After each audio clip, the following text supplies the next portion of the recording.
예, 반갑습니다. 오늘 여하튼 건 반갑습니다.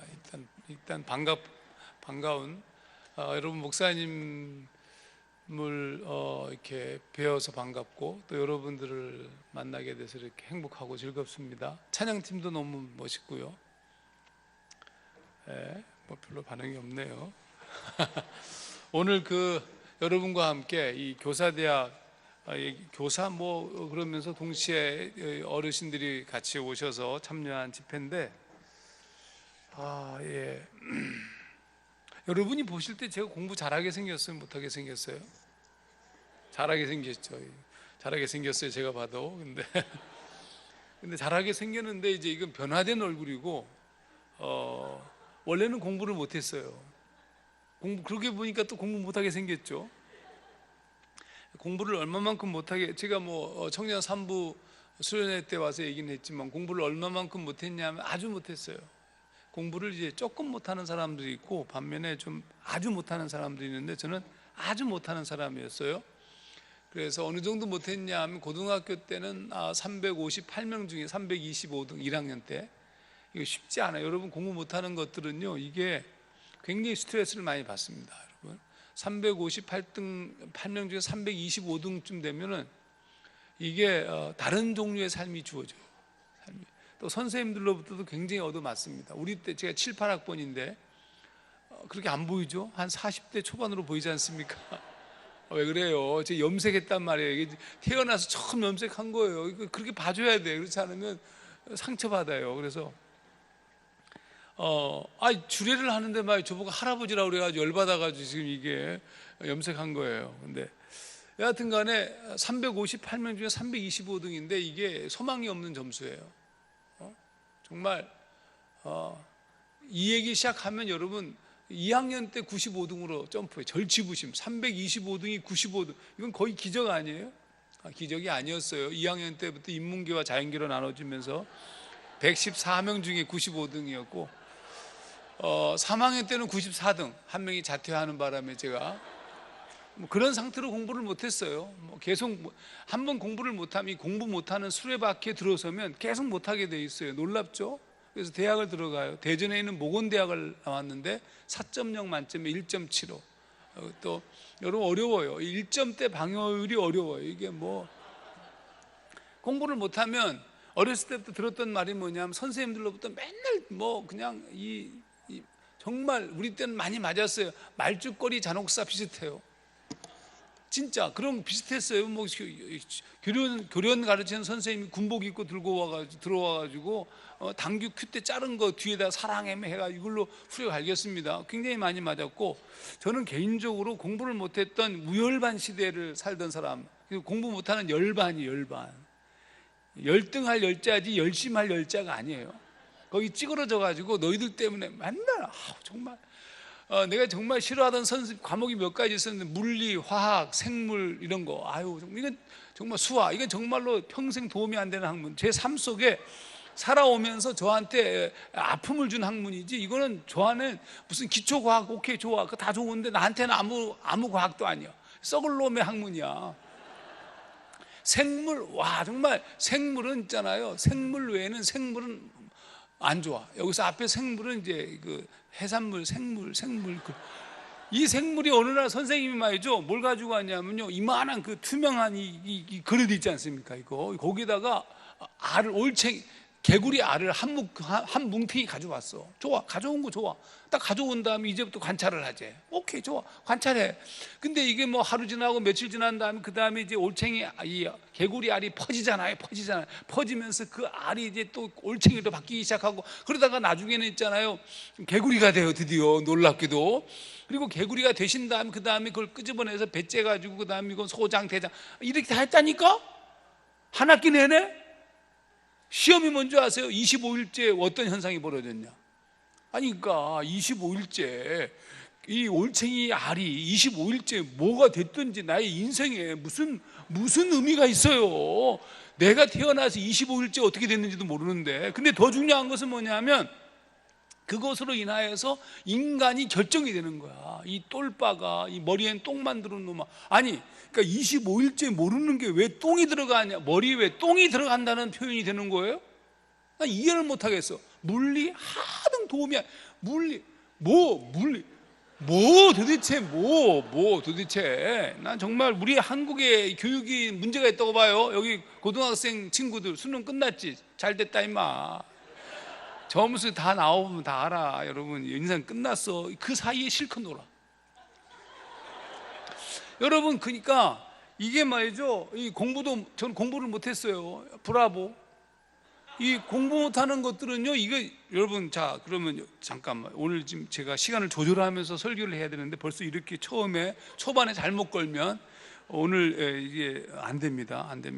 잠깐만요. 원고를 보면서 할게요. 원고를 안 보면서 하면 여러분, 사람은 무엇을 품느냐, 이게 원고대로 하는 거예요. 사람은 무엇을 품느냐에 따라서 결정되는 거예요. 그가 무엇을 품고 있느냐, 무엇을 먹고 있느냐, 무엇을 담고 있느냐가 그 사람을 결정하는 거예요. 그러면 여러분, 공부를 못하는 거 맨날 이 머리엔, 내가 제일 싫었던 말 중에 하나, 그거 머리엔 똥 만드는 놈. 여러분 이거 표현이, 우리 물리 선생님이 그렇게 하셨는데, 이 머리엔 똥 만드는 놈아, 여러분 이런 거 쓰면 안 돼요. 이런 거 내가 너무 마음이 아파가지고 책상 앞에다가 머리엔 똥 만드는 놈아 썼는데 상처만 돼. 그래서 우리 어머니가 보면 눈이 뒤집어질 것 같아서 영어로 번역해서 썼어요. I have 똥 in my head, 이렇게 딱 이렇게. 여러분 공부가 안 돼. 죽어도 안 돼. 그러니까 계속 공부를 못한 것 때문에 계속 막 메시지가 들어와 나한테. 넌 썩을 놈, 죽을 놈, 뒤져라, 이거야. 이거 정말 여러분, 이게 공부 못하는 것들이 알아요, 무슨 말인지를. 공부 잘하는 것들 있죠. 10% 이내에 들어있는, 상종하고 싶지가 않아, 그런 사람들하고. 공부를 못했어요. 그러니까 맨날, 그럼 여러분 공부를 못하면 그러면 돈이 많으면 돼.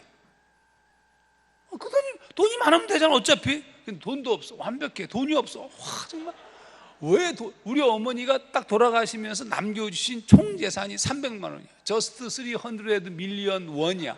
이거 밀리언 달러면 괜찮은데 밀리언 원, 300만 원. 와, 나보고 이거 먹고 살라는 거 300만 원 가지고 뭘 어떻게 살아요? 자, 공부도 못하죠, 가난하죠.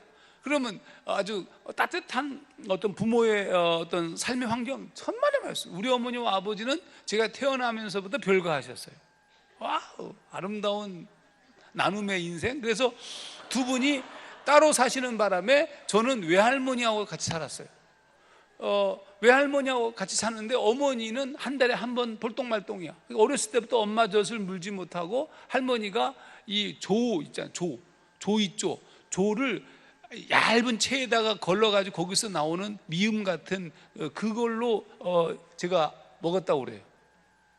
그러니까 어머니 젖을 먹지 못하고 자라니까 지금 제가 이렇게 여기 뭐 엄마 젖 못 먹고 자란 사람들 많아. 분유, 소가루, 이거 젓가루 이런 거.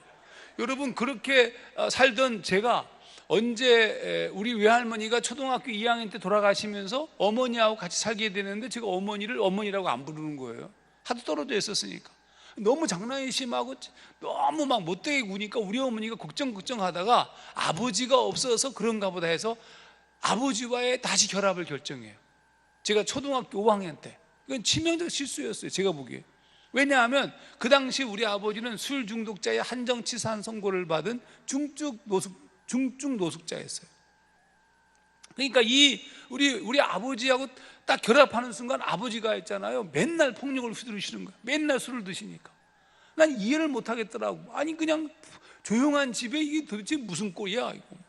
그러던 우리 아버지가 2년 후인 중학교 2학년 되던 1월 13일 날 주무시다가 심장마비로 돌아가셨어요. 급사하셨어요. 39살이셨어요 그때 우리 아버지가. 여러분 39살에, 그러니까 2년 동안은 없었으면 좋을 시간이 들어왔는데 우리에게 상처만 주고 떠나신 거예요.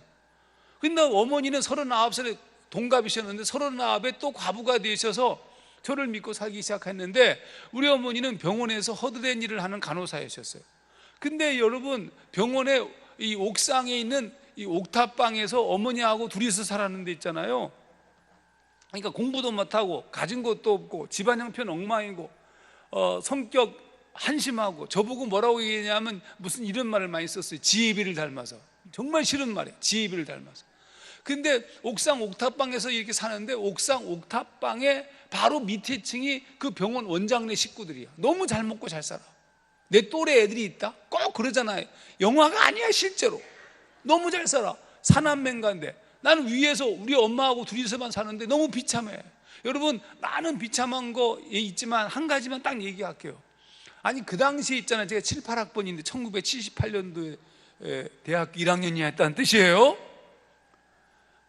나이가 들었어요. 여러분, 저도 잘 모르시겠지만. 근데 중요한 사실이 뭐냐면 그 당시에 이 어린아이들에게 최고의 잡지가 3개가 있었어요. 소년중앙, 새소년, 어깨동무. 여러분 나이들이 젊군요. 이게 다시 소년중앙, 새소년, 어깨동무, 이 3가지가 3대 빅3 잡지야. 이것밖에 없었어. 근데 걔네들은 그걸 다 구독했어. 딱 구독한 다음에 보고 나면 거기에 나보다 1살 많은 누나가 있었는데 이 누나가 나를 늘 어여삐 봤다. 그러니까 자기네가 보고 난 다음에 그 책을 있잖아요. 그 3권의 책을 내가 올라가는 옥탑방으로 올라가는 계단 올라가는 중간쯤에 자기가 다 보고 난 다음에 슬쩍 나보고 보라는 거예요. 완전 쪽팔렸어요. 쪽팔리잖아요. 근데 보고 싶긴 한데 쪽팔려. 보고 싶긴 한데 쪽팔려 하다가 어느 날 봤을까 안 봤을까? 보지. 볼 때 그 비참함. 여러분 이게 비참해요. 여러분 잘 모를 거요. 알 거요. 공부도 못하고 가진 것도 없고 이제 하나씩 더 복귀하는 거예요. 공부도 못하고 가진 것이 없고 집안 형편 엉망이고 정말 비참하고 빠바바. 이게 또 알고 봤더니 이게 말이죠, 몸도 건강치가 않아. 완전 집안 내력이야. 우리 외할머님이 위암으로 돌아가셨고 우리 어머님이 자궁암으로 돌아가셨고 우리 아버지가 39에 심장마비 돌아가셨고 우리 외삼촌이 고혈압으로 완전 종합적이죠. 저도 드디어 39살에 피를 토하기 시작했어요. 완전 우리 아버지 9수를 조심하라. 우리 아버지와 똑같은 39에 피를 토하기 시작했어요. 브라보. 완전 좋죠. 여러분 난 너무 극적이야. 피를 막 한 세수대를 토했어. 진짜 쓸어 담았더니 한 세수대야. 내가 쓸어 담은 것이 아니라 우리 교회 청년이 쓸어 담았어요. 그 쓸어 담았는데 제가 기절했어. 피를 한 세수대 토한 다음 기절하지. 안 기절하고 버팅기고 와 여기 시원해 뭐 이럴 수는 없을 거 아니에요. 서울대학병원으로 바로 옮겨졌는데 여러분 이 피를 토하고 쓰러지면 뭐 위암 말기나 폐암 말기나 간암 말기나 그런 거래요. 저는 위암이었어요. 브라보. 와. 그래서 위를 다행히 수술이 돼가지고 위를 다 잘라냈어요. 위가 없어요. 지금 제가 100% 위가 없어요. 그래서 십이지장하고 식도를 연결시켰어요. 그래서 제가 원래 94kg 나가던 몸매였는데 20kg이 빠져가지고 이렇게 빈약한 몸매로 지금 살고 있어요. 불쌍해 보이잖아요.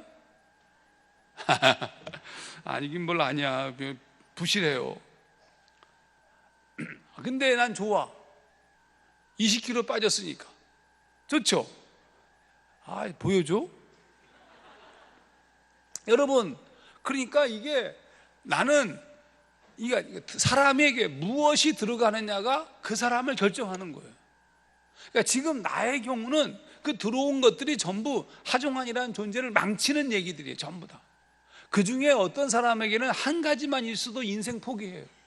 저는 그게 막 집단적으로 들어왔어요. 그러니까 제가 고등학교 2학년쯤 되었을 때는 죽고 싶더라고요. 에이, 죽을까? 이때 막 죽고 싶은 그런 사춘기에, 그러니까 저는 어머니가 너무 고생했어요. 왜냐하면 맨날 돌아다니고 싸움박질하고 고2 때 좀 고등학교 때 좀 놀았다니까요. 여러분 놀게 안 생겼죠. 얼마나 착해 선해. 그러나 이게 제가 노는 얼굴로 방금 바로 바꿀 수도 있어요. 근데 그냥 그렇게 살았어요. 그렇게 살던 제가 고2 때 여름에 방학 때 기억이 잘 안 나는데 수업 끝나고 집으로 딱 돌아오다가 병원에서 어머니하고 살고 있었잖아요. 병원 문을 딱 열고 들어서는데 오른쪽에 원장 선생님 방이 있는데 병원 원장 선생님 방 문이 빼꼼히 열려 있는데 그 안을 우연히 쳐다보게 된 거예요. 근데 무슨 일이 벌어지고 있었냐면 우리 어머니가 뭘 잘못했는지 원장 선생이 우리 어머니의 뺨을 때리고 있는 거예요. 제가 들어가가지고 뭐 어떻게 해볼 수도 없어요. 왜냐하면 그 원장 선생이 너무 커 보였어. 그러니까 뺨을 맞는 소리를 들으면서 옥상으로 올라가는데, 옥상에 물탱크가, 시멘트로 만든 물탱크가 있는데 그 물탱크를 주먹으로 치는데요, 이게 아픈 게 안 느껴져. 분노가 막 그냥 머리 끝까지 올라왔어요. 그래서 그 원장 선생을 죽이고 싶은 거예요. 그리고 나는 그 원장 선생을 죽이고 난 다음에 이 옥상에서 뛰어내려서 내 인생을 끝을 내는 것이 낫겠다. 이거 뭐 살아봐요, 뭐 지혜비를 닮아가지고 뻔한 놈이 아니냐, 이런 생각들. 여러분, 그게 제 고2 때 제 인생이었어요. 여러분, 저는 그렇게 끝나는 거예요. 여러분, 제가 오늘 여러분에게 제 개인적인 얘기를 하는 이유 중에 하나가 무엇이냐면, 도대체 사람은 어떻게 바뀌는 것인가, 우리는 무엇을 가르쳐야 되는 것인가, 그 얘기를 하기 위한 서론이 이렇게 길었어. 죄송해요 여러분. 그러니까 내 인생은 거기서 끝난 거예요. 어떻게 살지를 모르겠더라고. 깜깜해. 마치 이런 느낌이요. 수영을 못하는 제가 물에 빠져서 익사하고 있는 느낌. 익사하고 있는데 주변에 아무도 없어. 나를 살려줄 사람이 아무도 없어. 내가 살아보려고 내 머리를 내가 잡아당기는 국면이야. 여러분, 물에 빠져 죽고 있는 자가 자기 머리를 끄집어내면 살 수 있습니까? 불가능하죠. 불가능해요. 여러분, 근데 여러분, 나는 그렇게 죽는 거야. 그렇게 죽는 거야. 아무도 나를 살려주지 않는. 근데 여러분, 살 수 있는 방법은 한 가지밖에 없어요. 그것은 나에게서가 아니라 나 밖에서부터 오는 거예요. 나 밖에서부터. 저기서부터. 저 육지에서 누군가가 나에게 밧줄을 던져주는 것, 누군가가 배를 몰고 와서 나를 살리는 것 외에는 방법이 없는 거예요. 그게 고등학교 2학년 때 내가 경험하던 하종환이었어요. 여러분, 하종환이가 할 수 있는 게 아무것도 없는 거예요. 여러분, 그러니까 고2 때 제가 그때까지 뭐 교회를 다녔겠어요? 교회는 다녔어요. 중학교 2학년 때부터 친구 따라서. 왜? 친구 따라서 우연히 갔는데 아름다운 여자가 있는 거예요. 여러분, 교회는 동기가 부여가 돼요. 그러니까 우리 여러분이 청년부나 중고등부 부흥하기 위해서는 물이 좋아야 돼. 이게 우선 선생님들도, 물이 좋은 선생님들은 다 선생님을 하세요. 중요해. 딱 처음 보고 우와 뻑, 그때부터 교회를 열심히 다녔어요. 아니, 그 믿음이 있는 게 아니라 다니는 거예요. 여러분, 중요해. 아니, 처음부터 뭐 고등학교, 중학교 애들이 예수님 믿고 싶어요, 저를 살려줘, 이런 애들이 어디 있어. 그냥 물 줬냐, 이렇게 재미있냐, 이렇게 물어보면서 오는 거예요. 그래서 그때부터 교회를 그냥 대충 다니다가 고등학교 2학년 때가 그 기가 막힌 상황이 벌어지게 되는데, 그때 제가 뭘 결정하냐면 하나님을 나의 하나님으로, 예수를 나의 주로 믿기로 결정해요. 죽이죠. 아니, 그 방법이 없었어. 그냥 다 끝나는 판인데 내가 이 시간에 하나님을 믿고 싶더라고. 고2 때. 이거 외에는 다른 방법이 없는 거예요. 저기서 나 밖에서만 나를 살릴 수 있다는 사실을 그때 깨달은 거예요. 방법이 없어. 그분을 믿기로. 근데 여러분, 중요한 사실은 예수를 믿는다고 해서 인생이 바뀌진 않아요. 이게 말이 이상하다. 예수를 믿는다고 공부가 잘 된다, 뻥이에요. 여러분, 이거 믿지 마세요. 너 임마 그 지난 여름 수련 때 그렇게 은혜 받았는데 왜 시험이 더 떨어졌어? 성적이 더 떨어져요. 왜냐하면 기도하기 때문에 시간이 뺏기는 거예요. 다니엘 학습법 뻥이야. 안 돼, 죽어도 안 돼. 그럼 믿지 마, 다 버려. 여러분, 어차피 공부 못하는 것들은 계속 공부 못하게 돼 있어요. 예수를 믿어도 브라보. 안 돼. 여러분, 놀랍죠? 이걸 빨리 알아야 돼요. 빨리 알아야 돼. 예수 믿고 공부 잘한다는 것은 잘못된 환상이에요. 그건 다 사기야. 제가 보기에는 저는 공부를 여전히 못했어요. 완전히. 와, 그러면 어떻게 하면 공부를 잘할까? 좋은 여자를 만나야 돼. 표현이 이상하다. 제 아내가 대학교 2학년 3학년 때 만났는데 나보고 말이죠, 이번에 점수가 학점이 안 좋으면 다시는 안 만나겠다고. 그래서 열심히 공부했어요. 은혜 받고 공부 열심히 한 게 아니라 여자를 잘 만나야 돼, 무조건. 아니면 어머니를 잘 만나야 돼. 어머니나 아버지. 그래서 많이 맞으면 돼. 너 죽인다? 아니면 엄청나게 돈이 많아가지고 시험 성적 올라가면 뭐 사줄게. 이거 아니면 방법이 없어. 자율적 공부 불가능해. 오늘 분위기가 좀 이상하게 흐르기 시작했어요. 여러분, 공부도 원고를 봐야 돼. 이게 지금 벌써 이 들어오는 게 나를 결정하는 거예요. 하중환 목사는 그냥 끝나는 거야. 근데 그 끝나는 기가 막힌 상황 가운데서 내가 할 수 있는 방법이 없는 거예요. 오늘 여러분에게 하고 싶은 얘기가 이거예요. 할 수 있는 방법이 없다. 할 수 있는 방법이 없는데 그러면 무엇이 달라졌는가? 그러면 도대체 그 기가 막힌 고등학교 2학년 때 내가 결정하였던 그것이 도대체 무엇인가? 여러분, 하나님을 믿는 순간 내가 그분을 나의 구주로 모셔드리고 내 안에 그분을 받아들일 때, 여러분, 내 안에 이게 소위 말하면 내 안에 품어 있는 것이 나를 결정한다고 얘기했잖아요. 그 수없이 많은 열등감과 낮은 자존감과 가난함과 비참함들이 하중안을 꽉 눌러가지고 말이죠, 뭔지 모르게 불안하고 두려워하고 말이죠, 그래 한심하 부셔버리고 싶은 그런 내면 속에 예수 그리스도가 들어온 거예요. 그래서 예수 그리스도가 들어왔는데 내 삶을 바꾸는 게 아무것도 없어. 무슨 외적인 상황이 좋아지지도 않았어. 공부를 잘하는 것도 아니야. 물질적인 형편이 나아지는 것도 아니야. 달라진 것은 없었어요. 근데 달라진 게 딱 두 가지가 있었어. 놀랍게도 이게 중요해요. 뭐가 달라졌냐면, 첫 번째 달라진 것은 네 안에 파이어, 불이 생겼어요. 불. 이게 중요한 겁니다. 여러분, 이 예수님의 제자들 엉망이야. 오늘도 보게 되면 예수님의 제자들이 엉망인 존재들이에요. 여러분, 잠깐 얘기해 볼까요? 베드로가 예수를 쫓아가는데 멀찍이 따라가잖아요. 멀찍이라는 것은 뭐냐 하면 의도적으로 거리를 두고 쫓았다는 뜻이에요. 그런데 여러분, 어쨌든 간에 예수님을 쫓아서 제사장의 뜰까지 갔는데, 여러분, 기가 막힌 것이 예수의 제자인 것을 알아보는 거예요. 사람들이 알아보니까 그걸 계속 부정하는 거예요. 아니라고, 난 모르겠다고. 세 번째는 예수를 부인하고 저주까지 했어요.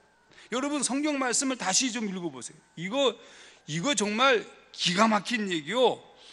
가슴이 정말 찢어질 만큼 기가 막힌 얘기인데, 보세요. 주께서, 누가복음 22장 61절 62절, 주께서 돌이켜 베드로를 보시니 베드로가 주의 말씀, 곧 오늘 닭 울기 전에 네가 3번 나를 부인하리라 하심이 생각나서 밖에 나가서 심히 통곡하니라. 여러분, 여기서 잘 보셔야 돼요. 이 본문을 잘 읽으셔야 돼요. 무슨 얘기냐면, 예수님을 2번은 그냥 부인하였고 3번째는 저주하면서 부인했어요.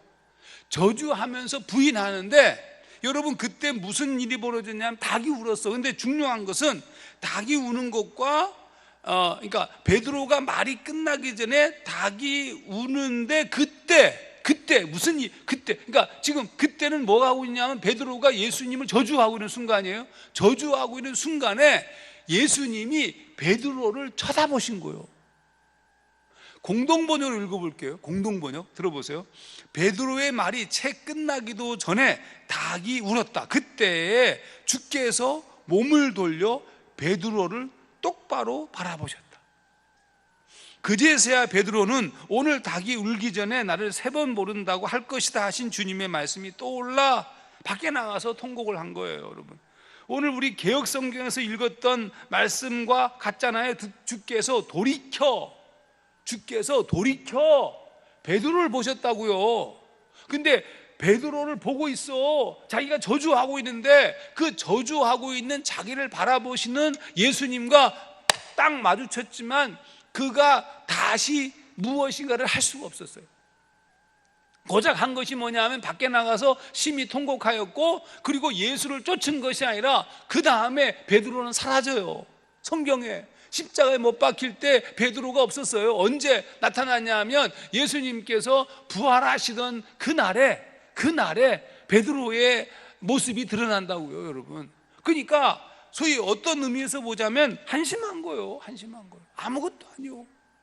여러분, 하종환이라는 존재가 예수님을 믿고 다짐하더라도 아무것도 아니요. 베드로라는 존재가 예수님과 3년 동안 공생애로 걸어왔지만 아무것도 아니요. 여러분도 아무것도 아니에요.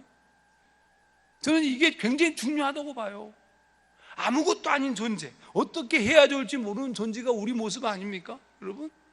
여러분, 그러면 여러분, 우리 애들이 말이죠, 여러분이 가르치는 아이들이 여러분이 가르치면 애들이 뒤집어지는 게 아니에요. 여름 수련회 때, 겨울 수련회 때 무슨 가가지고 성경학교 때 막 주여 불러 해서 애들이 막 뒤집어져서 믿지 마. 뒤집어진 것이 아니고, 뒤집어진다고 뒤집어지는 게 아니에요. 브라보. 그거를 신뢰함으로 야 이제 너 뒤집어져서 새로운 존재가 되었네. 새로운 존재가 되었지만 새로운 존재가 아니요. 그건 우리와 마찬가지요. 베드로도 그랬고 하중한도 그랬고, 하중한이가 고2 때 예수님을 영접하고 뒤집어지고 말이죠. 주여 했는데도 하나도 안 바뀌었어요. 하나도 안 바뀌었어요. 자, 이제부터 나머지 얘기는, 그럼 어떻게 우리가 뭘 가르쳐야 되느냐, 이게 중요한 부분이. 어떻게 사람은 변화되는 것인가, 하중아니의 변화하는 것은 무엇일까, 이게 중요해요. 여러분, 여기서 중요한 게 있는데, 하중아니가 변한 게 있어요. 와, 이거 써야 되겠다. 안 쓸래. 하중아니가 변화되었는데 기가 막힌 일이 벌어졌어요. 하나님께서 내가 고2 때 예수님을 영접하면서 그분 앞에 나아갈 때 두 가지 현상이 벌어졌는데, 그건 오순절날 임했던 현상과 똑같아요. 여러분, 오순절날 하나님이 성령이 임하시면서 두 가지 현상이 아주 주요하게 벌어진 두 가지 현상이 있는데, 첫 번째 현상이 뭐냐면 파이어예요. 불이 붙어요. 성령께서 임재해서 물론 불로 임하였지만 어떤 불이 붙었냐 하면 디자이어, 뜨거운 마음이. 이 겁쟁이 베드로 말이죠. 겁쟁이 베드로. 이 겁쟁이 베드로가 성령이 임하니까 예루살렘 거리로 뛰쳐나가요. 예루살렘 거리에서 3,000명이 회개했어요. 그러니까 3,000명이 아니라 엄청나게 많은 사람들이 모인 곳에서 어쩌면 돌에 맞아 죽을 수도 있는데 예수에 대해서 적대적인 분위기가 팽배해 있던 상태. 왜? 예수를 십자가에 못 박아 죽는데, 이게 신명기 21장 23절 말씀 보게 되면 나무에 달린 자마다 하나님의 저주를 받은 자라고 평가받았어요. 예수가 저주받아 신성모독죄로 죽은 사람이라고요. 근데 그 예수를 쫓는 자, 이거는 같은 도당이야. 그러면 지금 상황 자체가 베드로라는 이 겁쟁이가 말이죠, 갑자기 나와가지고 외치는 거예요. 그래서 예루살렘 저작거리에서 3,000명이 회개하잖아요. 무슨 얘기냐면 하나님의 성령이 우리 가운데 임재하시면 그분을 믿는 순간 우리 안에 벌어지는 현상이 파이어, 디자이어의 뜨거운 마음. 두 번째 또 있어요. 두 번째는 뭐냐면 비전이에요. 비전. 꿈이 보여. 미래가 보여. 여러분, 그래서 요엘 선지자의 예언을 쓰잖아요. 늙은이, 청년, 어린 아이들이 꿈을 꾸고 환상을 보고 예언을 한다고. 앞이 보이는 거예요. 하중한 목사에게도 바뀐 거 있어. 뭐가 바뀌었냐면, 외적인 것은 하나도 안 바뀌었지만 내면적인 상황이 바뀌었는데, 첫 번째는 뭐냐면 그냥 포기하고 싶고 다 때려치우고 싶고 죽고 싶었던 내 마음속에 불이 붙었어요. 얼굴이 붉어졌다고요. 그 다음 두 번째는 이 싹수가 노란 놈, 내 미래가 깜깜하고 지혜비를 닮아서 끝날 존재가 아니라 미래에 대한 소망을 갖게 되었다고요. 여러분, 그러니까 이건 굉장히 중요한 거예요. 베드로에게도 그런 일이 벌어졌다고요. 베드로도 기가 막혀 비참하게 드러누워 있었는데 다 포기하고 싶었는데, 그런 베드로에게 예수님이 찾아오셨다고요. 예수님이 찾아오신 장면이 기억나십니까? 요한복음 21장을 보게 되면 예수님께서 말이죠, 전부 다 유대인들을 두려워하여 문을 닫았더니 예수님이 문을 뚫고 들어오셔요. 항상 그래요. 그분은 우리의 삶으로 들어오시는 그분이 항상 그래요. 여러분, 그러니까 여기서 중요한 부분이 있어요. 여러분의 자녀나 여러분이 그분을 믿는 순간 여러분 안에 놀라운 두 가지 변화가 일어나요. 첫 번째는 뭐냐 하면 디자이어가 생겨요. 두 번째는 무엇이냐 하면은 꿈이 생겨요. 맞잖아요. 할렐루야. 문제는 뭔지 아시죠? 우리는 날로 먹으려고 하는 거예요. 꿈과 파이어는 별로 관심이 없는 거예요. 여러분은 무슨 기적만 기대해. 요행의 기적, 그런 거 없어요.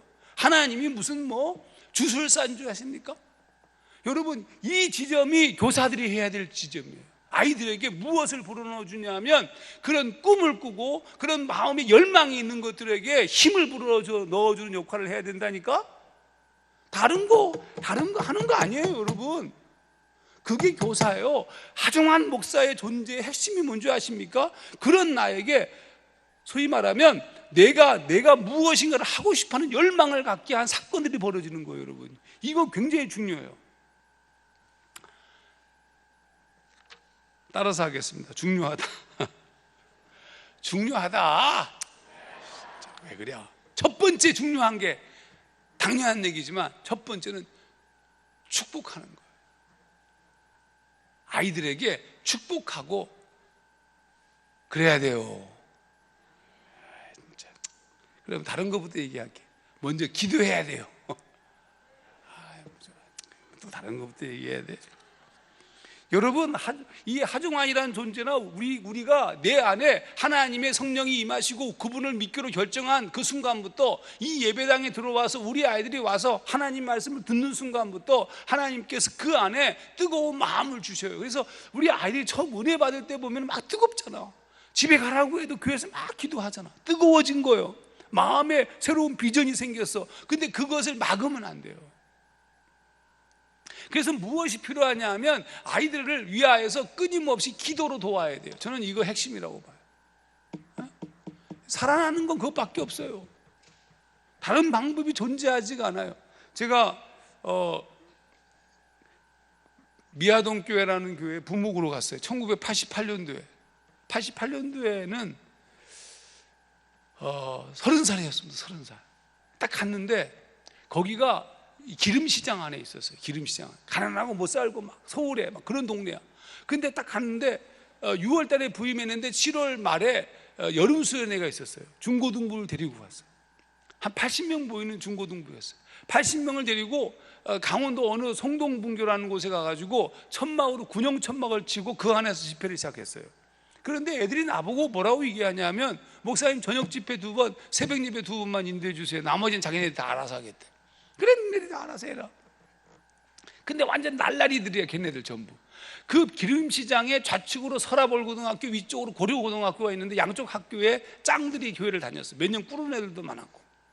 내가 가장 마음 아팠던 것 중에 하나가, 내가 가르치던 당시에 한 여자아이가 고등학교 1학년인가 2학년 여자아이가 그 옆에 미아리 텍사스촌으로 스스로 들어간 사건이 있었어. 그만큼 거기가 막 결손 가정이 꽉 차 있는 동네야. 근데 제가 6월 달에 부임해가지고 여름 수련회를 딱 갔는데 말이죠. 아니, 첫날 집회를, 저녁 집회를 하는데 저녁 집회가 7시부터 9시까지요. 7시부터 9시까지 집회한 다음에 9시부터는 쌍쌍 모닥불 파티야. 이게 전통이야. 쌍쌍 모닥불 파티가 뭐냐면, 여자 남자 짝 적어가지고 그 운동장 바닥에다가 모닥불 피워놓고 밤새도록 얘기하는 거예요. 둘째 날은 미스 미아동이다. 남자들이 전부 여장해가지고, 이게 전통이야. 첫날 제 집회를 딱 시작했는데 찬송 인도를 신학교 1학년 아이가 인도했어. 안 불러. 애들이 안 불러. 주야, 죽여, 막 이러고. 그러니까 이 신학생이 너무 화가 나가지고, 근데 키가 좀 작았어. 이거를 교탁을 후려 갈겼는데 교탁이 구멍이 뚫렸어요. 쌀버렸어, 분위기가. 그랬더니 말이죠, 거기 노는 애들이잖아, 다. 몇 명, 오, 제법인, 이러는 거만. 드디어 제가 나타날 수밖에 없었어요. 제가 나타났어요. 저는 뭐 처음부터 마지막까지 뭐 난 공부 못하고 무기가 있잖아. 지네들하고 맞잖아. 그러면서 아주 그냥 머리 대가리 한 2-3명은 밖으로 나갔어. 듣기 싫어가지고. 나머지 애들은 듣다가 그 다음에 너희들은 인생 끝났다. 나는 끝났다. 우리 아버지 39살 아홉수를 조심해라. 끝났다. 그렇게 얘기한 다음에, 그러면 하중환이라는 존재가 지금 이렇게 된 것이 뭐냐? 나는 모르겠다. 한 가지 방법밖에 없었다. 내가 그분을 믿었는데 그분이 내 안에 불을 주셨다. 너희들은 오늘 이 밤에 그분께서 허락하시는 성령의 불을 받지 않으면 끝난다.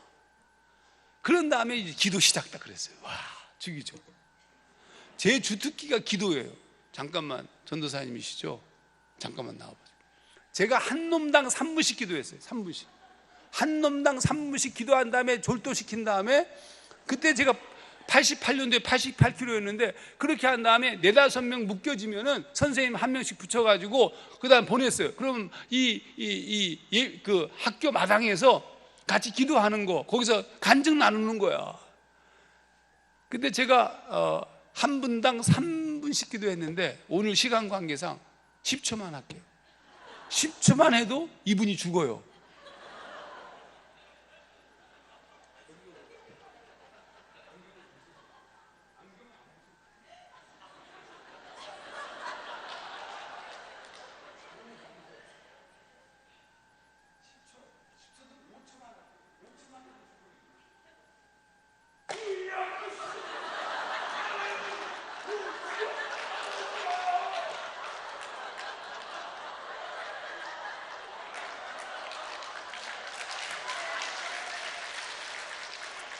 제가 13분 하면 죽죠. 제가 막 그냥 뭐 그 덩발이 이렇게 좋았을 때니까 손바닥에 소뚜껑이나 막 후 갈겼어. 막 남자 놈들한테 다 윗신이야. 맞아서 그냥 제가 다 이렇게. 여러분 그게 7시부터 9시까지 집회인데 다음날 새벽 3시까지 집회가 이어졌어요. 아니 80명을 다 기도하려니까. 나중에는 소리가 안 나. 그때가 더 은혜로웠대. 여러분 무슨 얘기냐 하면 제가 그러면 기도의 핵심적인 메시지가 뭐냐 이거죠. 하나님은 너를 포기하지 않았다. 하중아이라는 존재가 아무것도 아닌데 내가 지금 앞으로 잘 먹고 잘 살고 이런 거 난 모르겠다. 이런 거 모르지만 난 지금 살아있는 것. 너희들의 인생을 포기할 수는 없다. 하나님께서 너희들이 하나님을 니네들 마음속에 모시는 순간 그분이 너희들에게 사는 이유를 가르쳐 주실 것이다. 그게 뭐냐 하면 뜨거움이에요. 뜨거움. 살아있는 것처럼 보이는 거 말이죠. 그냥 물고기들이 막 파닥파닥 뛰는 그런 생명을 너희들에게 허락하실 것이다. 그러니까 이 세상에서 잘 먹지 못할 수도 있고 부유하지 못할 수도 있고 갑자기 지금 니네들이 서울대학 들어가고 그렇게 못할 수도 있지만 그게 중요한 것이 아니라 어떤 위치 어떤 처지에 있어도 살아있다는 것이 무엇인지를 깨닫게 될 것이다. 여러분 하나님 우리 주님께서 말이죠 이 비참한 베드로를 찾아오셔서 하신 게 뭔지 아십니까? 살아있는 가치를 주신 거예요. 이 예수님이 디베라 바다에서 베드로에게 고기를 잡게 하는 장면을 보면은 정말 가슴이 뛰잖아요. 그렇잖아요, 여러분. 밤새도록 고기를 못 잡았는데 그물을 던지게 하는 장면, 그래서 그물 가득히 잡히는 그 장면을 볼 때 가슴이 뛰지 않습니까? 하나님은 어떤 존재냐면요, 우리가 포기하는 거 원치 않아요. 그분께서 우리의 심장 속에 불을 질러, 그 불을 지는 통로가 뭐냐 하면 아이들을 붙잡고 흔들며 기도하는 거예요. 여기 교사들, 어머니들, 아버지들 방법 없어요? 다른 거 없어. 여러분 그 아이들 속에 심장에 불이 붙었으면 그 불이 꺼지지 않게끔 유지하는 게 중요해요. 마음의 재단에 붙은 불을 끄지 못하게 하는 거. 저는 한 게 없어 여러분. 근데 걔네들 붙잡고 놓고 흔들고 말이죠. 한 놈씩 다 죽이고 난 다음에 그 다음부터 미아동교회 중고등부 청년들이 부흥하기 시작해요. 죽이죠. 제가 책을 안 가져왔지만 제가 쓴 불후의 명작 중에 교사 10계명이라는 책에 다 들어있어요. 사서 보세요. 여러분 중요해. 심장 속에. 여러분 저는 개인적으로 이 땅을 살아가면서 하중아니 앞에 하중아니가 받아들였던 아까 말한 것처럼 내가 무엇을 품는가가 그 사람을 결정할 수밖에 없어. 공부도 못하고 가진 것도 없고 열등감에다가 암에다가 비참함에 집안 형편 아무것도 없는, 그래서 그런 것이 들어와서 쓰레기들이 들어와가지고 하중환을 결정시켜버리고 있었는데 그 결정되어진 내 존재 안으로 말이죠 하나님의 성령의 불이 들어왔을 때 그 불이 나에게 주신 핵심이 뭐냐 하면 그 내 안에 이 썩을 것들을 막 회집어 넣는 거예요. 너는 그런 존재가 아니다. 여러분 제가 그 다음부터 잘하는 게 뭔지 아십니까? 무대뽀를 하는 거예요. 무대뽀. 제 정신이 무대뽀 정신이요. 저는요 그 다음부터는 무대뽀로 살기 시작했어요. 하나님이 다 만지셔. 여러분 여러분의 자녀들에게, 여러분의 아이들에게 포기하지 말고 끝까지 포기하지 말고 가는 데까지 가보자 이렇게 하세요. 저는 그 다음부터 가는 데까지 가보기 시작했어요. 짧게 얘기할게요. 가는 데까지 가보자. 대학원 들어갈 때 공부를 못했잖아요. 학점이 너무 낮아가지고. 제가 대학원을 연세대학교 연합신학대학원을 들어가는데 문제가 독일어였어. 까짓것 3개월 동안 독일어 사전을 다 외웠어. 무대뽀로. 독일어 사전을 다 외웠다고 놀래지도 않아 진짜. 다 외웠어. 그래서 70점 이상이 패스인데 75점인가 맞았어. 보통 존재가 아니야 제가 봐도. 여러분 저는 다른 건 못해요. 그냥 뭐든지 한번 해보고 싶은 마음이 들어서 끝까지 포기하지 않고 쓰러지더라도 또 일어나고 깨지더라도 또 일어나고. 예수님이 베드로가 3번 부인했는데 3번 부인하지만 주님은 안 부인하잖아 베드로를. 좋았어 패배하더라도 또 하고. 저는 잘하는 게 있는데 죄를 지으면 즉각 회개합니다. 브라보. 죄를 죄네 죄 어떡하면 좋아. 죄를 짓자마자 바로 회개하는 거예요. 좀 뻔뻔스럽지만 여러분 그런 거 저 잘해요. 어느 날부터인가 제가 뭐 하기 시작하냐면 책을 읽기 시작해요. 빠바밤 책을 몇 권 읽냐면 무조건 마음 먹어서 하루에 한 권. 죽이죠. 그래가지고 한 20년을 읽었어요. 안 믿으시는군요. 보통 1년에 한 300권에서 400권. 진짜 지금은 그렇게 못 읽어요. 하루에 100페이지씩밖에 안 읽고 있어요. 시간이 없어서. 여러분, 그렇게 한 20여 년을 읽고 나니까 무슨 일이 벌어지냐 하면 눈이 열려, 눈이. 그래서 제가 책을 쓰기 시작했어요. 좀 많이 썼어요. 너무 많으니까 가져올 수도 없어. 목사님 나중에 보내드릴게요. 몇 권 썼냐 하면 105권. 나도 놀라고 있어요 지금. 오, 큐티책 쓴 거는 빼고, 큐티책도 제가 매달 쓰거든요. 큐티책 묵상 나눔 쓰는 거 빼고 단행본으로만 105권. 빠바밤. 올해가 좀 적게 썼어요. 3권 현재까지. 얼마 전에 나온 게 크리스찬 청년 필독 평단문화사. 그 전에 나온 책이 큐티 스타트 생명의 말씀사. 뭐 그런 책들을 썼어. 올해만 105권. 죽을 때까지 200권만 써보려고요. 근데 제가 쓰는 영역이 너무 넓어요. 시집 한 10여 권, 동화집 2권, 드라마 대본집 2권, 영화에 관련된 책 6권, 사진에 관련된 책 2권, 그 다음에 무슨 막 쓰고. 여러분, 저는 이 세상 살아가면서 하나님이 주신 그 뜨거운 불을 쫓아서 움직이는 거예요. 여러분, 여러분의 자녀들을 묶어두지 마세요. 세상이 정해놓은 수학, 물리 잘해봐야 평생에 도움이 안 돼. 그게 뭐냐 하면 네 심장을 뜨겁게 하는 게 뭐냐. 넌 뭐 먹고 살래? 좀 애들이 좀 하고 싶은 거 좀 하게 해줘요. 근데 애들은 꼭 무슨 난 텔레비전만 보고 싶어, 게임만 하고 싶어. 이 썩을 놈들아, 너희들도 회개해 임마. 내가 진짜 하고 싶어 하는 것들에게 정말 전심을 다해서. 저는 그래서 지금도 있잖아요. 지금도 하고 싶은 거예요. 지금도. 요즘엔 유화를 좀 배우고 있어요. 내년에 전시해야 할까 생각하는데 보러 오세요. 저는 또 영화도 만들어요. 제가 만든 영화가 부산국제영화제에서 단편 경선작으로 올라갔었고, 환태평양 영화제에서는 베스트 쇼필름을 받았어요. 버스라는 영화예요. 여러분, 제가 보통 인간이 아니야. 그럼 도대체 무슨 이 썩을 놈, 한심한 놈, 나가서 죽을 놈, 머리엔 똥 만드는 놈, 지혜비를 닮아서 하던 그 인간 하정환이가 어떻게 된 것일까? 하나님께서 주신 그 뜨거운 내 안에 들어온 그 불을 말이죠. 그 포기하지 않고 간 거예요. 여러분의 자녀들, 여러분의 아이들, 여러분이 가르치는 아이들에게 가능성을 보고 격려해주고 박수 쳐주고 막 그래야 되는 거예요. 제가 결정적 상황이 벌어졌던 적이 있어요. 우리 아버지가 중학교 2학년 때 돌아가셨잖아요. 어머니는 완전 절망했어요. 저도 절망했어요. 둘이서 어느 날 길을 가고 있는데 길에서 한 선생님을 만났어요. 선생님이 누구냐면 초등학교 6학년 졸업할 때부터 1학년 들어갈 때까지 한 1, 2개월 정도 영어 수학을 공부했어요. 과외. 그때는 제주 교대 다니던 학생인데 가르쳤어요. 옛날에는 그렇게 학생들이 과외를 많이 했잖아요. 근데 제가 한 보름 정도인가 한 달 공부한 다음에 관뒀어요. 왜냐하면 하도 장난이 심하니까 선생님이 너 그만두라고 해서 그만뒀어요. 근데 그 선생님을 길에서 만난 거예요. 우리 아버지가 돌아가시고 난다.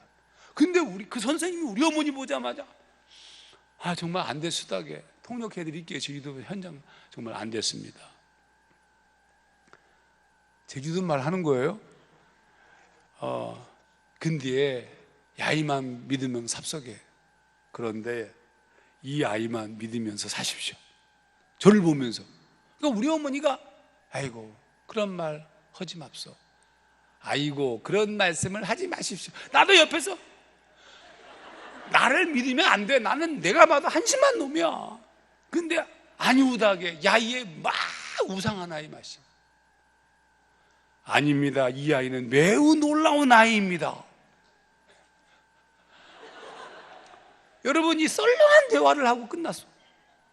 사실 그 선생님이 날 잘 알지도 못하는데 썰렁한 대화를 끝나고 집으로 가는데 우리 어머니하고 나하고 아무런 대화가 없어서 그 이후로 아무 말도 하지 않았다. 근데 이상한 일이 벌어졌어요. 무슨 일이 벌어지냐면 제가 여전히 한심한 삶을 살아가는데 어느 날 시험을 잘 보게 된다든지 무슨 특별한 일을 하면 그때마다 그 선생님이 생각나는 거예요. 너는 정말 이 아이는 놀라운 아이다. 내가 놀라운 걸까? 내가 놀라운 걸까? 이런 느낌이 들어요. 여러분, 저는 이 세상이 교회가 왜 존재하고 선생님이 왜 존재하느냐 하면 그 아이를 위해서 말이죠, 기도로 집중하고 기도로 도와주는 것뿐만 아니라 그 다음에 그 아이를 격려하고 박수 쳐주고 조그마한 가능성을 보고 말이죠, 놀라운 존재임을 인정하고 이끌어주는 것이 필요한 거예요. 어머니 아버지들이 해야 될 역할은 뭐냐면 어머니 아버지가 꿈꾸고 있는 꿈을 이 아이가 이루게 하는 것이 아니라 하나님께서 도대체 이 아이를 통해서 어떤 일을 하실 것인지를 기대하면서 모든 부분을 축복하고 박수 쳐주는 게 필요한 거예요. 제가 좋아하는 드라마 중에 오기 이모라는 드라마 있어요. 보신 분? 옛날 드라마. 오기 이모에 오기 이모가 있어. 근데 거기에 이 선생님, 학교 선생님인데, 학교 선생님이 있잖아요. 굉장히 좋은 선생님인데 그 반에 애들이 옛날에는 다 시험 봤어요. 1950년대 60년대 배경이니까 초등학교인데도. 근데 거기서 공부를 제일 못하는 놈이 한 놈이 있었는데 그 놈이 학규야. 거꾸로 2등은 미순이야. 거꾸로 1등 학규, 거꾸로 2등 미순이. 근데 시험이 딱 끝나면은 선생님이 거꾸로 1등과 2등을 모셔가지고 격려를 해. 근데 그때도 격려를 하려고 불렀어. 미순이와 학규가 들어왔어. 학규 보고, 미순이 보고 거꾸로 2등 한 놈 보고 물어봅니다. 넌 뭘 잘하노? 격려하려고. 그러니까 미순이가 저는 다른 아이들보다 달리기를 잘합니다. 그러니까 선생님이 막 송기정 아저씨 얘기하고 막 미순이가 입이 쫙 찢어져 좋아했어. 그 다음에 학규야. 학규는 정말 띠하게 생겼어요. 표정이 이런 표정. 학규야, 넌 뭘 잘하노? 학규가 아무 말도 안 해. 학규야, 한번 잘 생각해 보거라. 뭘 잘하노? 그랬더니 학규가 한참 있다가 딱 웃어. 저는 다른 아이들보다 밥을 빨리 먹습니다. 이거는 칭찬이 안 돼. 밥을 빨리 먹는 걸 어떻게 칭찬을 해? 그래서 그냥 알았다, 나가보거라. 그냥 내보냈어요. 몇 주분이 지났어. 몇 주분이 지나가지고 애들이 운동장에서 막 공차고 놀고 있는데 갑자기 한 고자질 잘하는 여자아이가 뛰어와가지고 선생님, 애들이 학교 오빠를 데리고 안 놉니다. 뭐 그러는 거야. 딱 가서 봤더니 진짜 학교 친구들이 말이죠, 학교를 왕따 시키고 자기네들만 공차고 있는 거야. 선생님이 너무 화가 났어. 다 불렀어. 일렬로 쫙 세웠다. 딱 세운 다음에 학교는 끝에서 선생님 오시니까 막 이렇게 액션 크게 우는 막 이러고 있어. 드디어 선생님이 놀라운 얘기를 하셔요. 너희들 전쟁이 난다면, 전쟁이 나면 너희들도 나가서 싸워야겠지. 애들이 네, 딱 그랬어. 그러면 싸울 땐 싸우더라도 밥은 먹나 안 먹나? 먹습니다. 그렇지, 밥을 먹어야 되겠지. 그러면 우리 중에 누가 가장 빨리 밥을 먹고 나가서 총을 한 방이라도 더 쏠 수 있겠나? 질문이 이래. 그러니까 애들이 저 학교를 봐. 학교요. 딱 그래. 학교의 얼굴이 쫙 올라가. 이게 선생님이 할 일이요. 이게 어머니 아버지가 하는 일이라니까. 너 몇 등이야? 옆집에 누구 걔는 서울대학 가고 걔는 어디 대학 가는? 넌 점수가 이래 가지고 개대라도 가게. 죄송합니다. 죄송합니다. 그런 얘기야. 잘못 얘기했어. 영대라도 아이고 잘못 얘기했어. 거기 가겠냐 임마 자식아 임마. 넌 진짜 이 자식아 임마, 이놈의 자식아 누굴 닮았어? 누굴 닮았긴 엄마 아빠를 닮았지. 이건 저는 하나님이 우리 안에 불을 불어넣어 주셔요. 불을 주셔요. 그 불이 꺼지지 않게 해야 돼요. 네가 뭘 그런 거에 꼴값하고 앉아있네 하지 말고 그걸 지지해 주셔야 돼요. 박수 쳐주고. 여러분, 그리고 네 꿈이 뭐냐? 꿈을 나누고 비전을 생각하게 하고 조그마한 가능성만 보여도 그거를 지지해 주고 박수 쳐주고 그렇게 하셔야 돼요. 여러분, 우리의 삶에 선생님들은 애들이 오면 축복해 줘야 돼. 끌어안고 사랑한다고 얘기하고 오면 도대체 이게 이러면 안 돼. 정말 축복하고 사랑하고 박수 쳐주고. 제가 좋아하는 선생님이 한 분 계신데 제 처제가 제가 좋아하는 선생님이야. 옛날에 제가 가난하니까 제가 장인어른 댁에서 10년 동안 같이 살았어요. 장인어른은 목사님이셨어요. 그래서 그 목사님이 있는 모든 것들을 다 모아가지고 개척할 때는 또 그쪽 교회 것들 다 쓰고 그렇게 그래서 아침 예배 사택에서 나오면서 장로님들과 만나서 인사하고 난 개척교회로 가고 이랬어요. 근데 토요일 날마다 그 같이 사는데 토요일 날 우리 처제가 있잖아요. 뭘 준비하고 있어. 가서 뭘 준비해? 근데 이 기가 막힌 사건이 벌어졌는데 뭐냐면 현정이라는 여자아이가 초등학교 5학년인데 이 여자아이가 말이죠, 학교에서 장래 희망이 뭐냐를 쓰는 그런 시간이 있었는데 장래 희망으로 주일학교 교사라고 썼어요. 그러니까 담임 선생님이 갑자기 뚜껑이 열린 거야. 얘는 반장이고 공부도 잘하고 피아노도 잘 치고 모든 걸 잘하는 애인데 자기도 교회 학교 선생님인데 나는 지금 뭐 죽지 못해 하고 있는 판인데 도대체 어떻게 된 게, 도대체 어떤 선생님이길래 이 예쁜 현정이가 주일학교 교사라고 썼을까 궁금해서 찾아왔는데 그 찾아온 선생님이 내 처제라고. 도대체 어떻게 했냐면요, 토요일 날 딱 들어가 봤더니 우리 처제가 뭐 하고 있냐면 스카치 캔디를 붉은 리본으로 이렇게 묶어가지고 목걸이를 만들고 있어. 야, 이건 뭐냐 그랬더니 자기 반 아이들한테 오면은 선물로 주려고. 어느 날은 가보니까 얘가 뭔가를 쫙 이 복숭아 모양의 머리핀들을 준비했어. 이건 뭐냐면 자기 반 아이들을 위해서 복숭아 머리핀. 내 처제는 자기가 받는 용돈의 11조를 떼가지고 아이들을 위한 선물. 여러분, 애들을 키우는 핵심적 열쇠는 돈을 쓰는 거예요. 교사는 돈이 있어야 돼. 그러니까 이 머리에 복숭아를 달고 뛰어다니는 애들은 다 개반이야. 이 여자아이가 이 처녀지, 젊은 아이가 그 방에 딱 들어가면요, 들어놓으면 옛날엔 이 형광등을 벽에다 버튼이 있는 게 아니고 이렇게 길게 해가지고 이제 딱 똑딱이 있잖아요. 그거를 길게 해가지고 들어놓아서 여기 똑딱이 잡게 돼 있다. 천정을 딱 보면 큰 전지가 2장이 붙어 있는데 그 전지에 뭐가 써 있느냐 하면 아이들의 이름이 써 있고 기도 제목이 쫙 써 있어. 여러분, 그게 교사예요, 교사. 심장 떨리도록 행복한 게 그게 교사라고요. 여러분, 그 들어놓아가지고 그 아이들을 생각하면서 기도하다가 그리고 그 다음에 자는 이 선생님. 여러분, 이 세상에 소망이 있습니까? 세상은 시스템적으로 움직이고 있어요. 세상에서는 약육강식, 적자생존, 자연도태의 법칙을 쫓아가서 말이죠, 진화론적 세계관이 정해져 있어요. 그래서 스펙을 따져요. 네가 어느 학교를 나왔고 성적은 어떻게 되고 집안 형편은 어떻고 재산은 얼마나 있고 외모는 어떻고 이따위 것들로 우리를 다 올가매었어요. 이미 세상은 1등부터 꼴등까지 서열이 딱 정해져 있어. 우리 아이들이 세상에 나가면 비참해. 여러분, 여기서 어떨지 모르지만 우리 아이들이 세상 학교에서 나중에 직장에서 어떤 삶을 살지 우리가 모른다고요, 도대체. 여러분이 불공평한 사회 구조로 들어가고 있어. 그걸 세상이라고 얘기하는 것이고, 그것이 예수님 당시의 로마 세상처럼 팍스 로마나와 같은 세상의 논리적 지배가 지금 이 땅을 지배하고 있다고요. 여러분, 이 땅에서 우리가 가르치는 것이 여기 좋은 대학 가야 되고 부자가 돼야 되고 좋은 직장 가야 되고 이 가치를 얘기하면 여러분, 그건 비기독교적 가치예요. 성경에 어디 그런 얘기가 나와 있어요?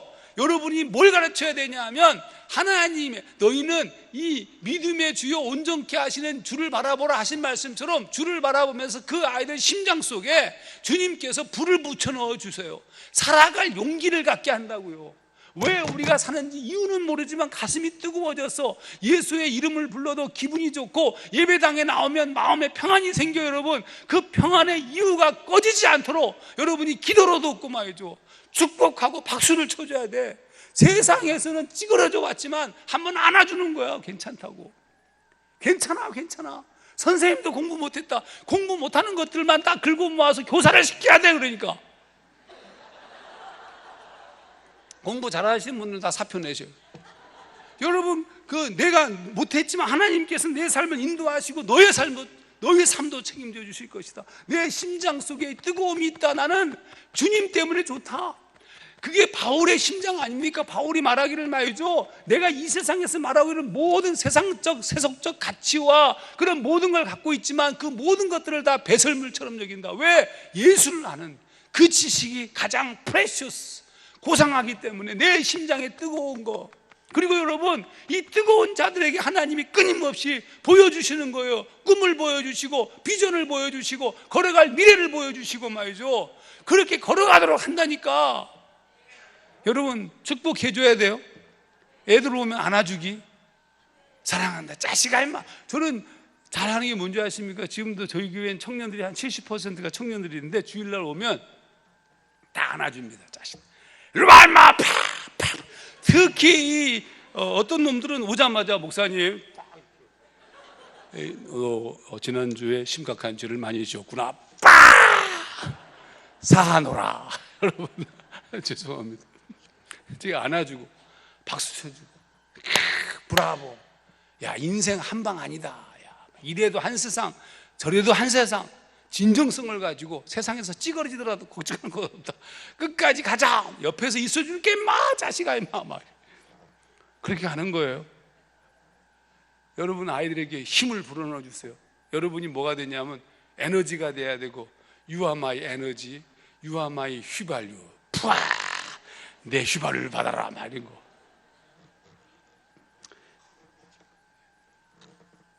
더 하고 싶지만 여기까지만 해야 될 것 같아요.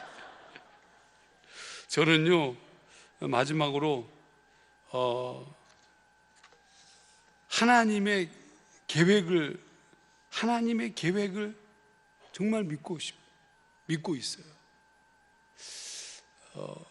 마지막으로 우리 좋은 선생님들을 위해서 한마디만 좀 할게요. 제가 진짜 저를 대단한 인물로 여겼던 사람들이 여럿이 있어요. 사실 그분들 때문에 제가 오늘 이렇게 버티고 있는 것 같아요. 우리 어머니 당연하죠. 그 중에 한 분이 우리 목사님이에요. 시골 그 목사님. 설교 무진장 못하셨어요. 그분이 설교 시작하면 다 자요. 그런 분이셨는데 제가 신학교 처음으로 그 교회 출신으로 첫 번째 신학교를 들어갔어요. 신학교를 딱 들어가는데 우리 목사님이 편지를 보내왔어요. 뭐라고 보냈냐면 내 아들 정환아. 그 다음 말은 기억이 안 나. 내 아들 정환아 이렇게 하면서 쭉 편지를 써오셨어요. 펑펑 울었어요. 중학교 2학년 때 아버지가 먼저 세상을 떠나고 아버지를 아버지라 제대로 불러보지 못한 제가 우리 목사님으로부터, 우리 목사님은 삐쩍 옛날 한경직 목사님 비슷하게 생기셨어요. 삐쩍 마르신 분인데 소리도 정환아 이렇게 막 부드러운 게 아니고 힘이 없어. 나중에 폐결핵으로 돌아가셨어요. 근데 이분이 내 아들 정환아 이렇게 써서 보내는데 심장이 벌벌벌 떨렸어요. 살고 싶은 마음이 들고 이 세상을 다르게 살고 싶어졌어요. 여러분 다른 거 아무것도 없어요. 우리 아이들을 위해서 기도하고 축복하고 만나면 안아주고 격려하고 작은 것이라도 한 가지를 보면서 칭찬해주고 높여주고 그렇게 살기도 바빠요. 여러분 그 마지막까지 제대로 된 경주를 하시는 우리 모두가 되기를 주의 이름으로 축원합니다.